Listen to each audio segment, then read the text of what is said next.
চাকরিহারাদের April মাসের বেতন দিয়ে দেবে রাজ্য সরকার, সেটা শুনে কটাক্ষ করেছেন বিকাশ রঞ্জন ভট্টাচার্য। আপনি কি বলবেন?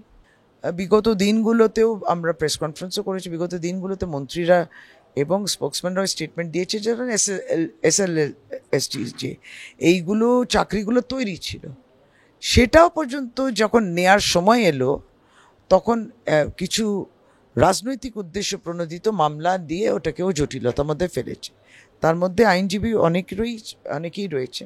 সুতরাং তাদের কটাক্ষ নয়, তাদের সমবেদনা থাকুক। কোনো দুর্নীতি আপোষ কিংবা তার সঙ্গে দুর্নীতি সমর্থন করা যায় না, করবেনও না মুখ্যমন্ত্রী। সবগুলোতে রাজনীতি দেয়া, যতই হোক আইনজীবী, তিনি বিখ্যাত আইনজীবী, রাজনৈতিক দলেরও তিনি একজন প্রতিনিধি। একটা দুটোর মধ্যে তফাৎ করতে, আইনজীবীর বক্তব্য আলাদা থাকবে, রাজনৈতিক বক্তব্য আলাদা থাকবে। এই দুটো মিশে গেলে তখন কোথাও না কোথাও একটা বায়াসড স্টেটমেন্ট বেরোয়।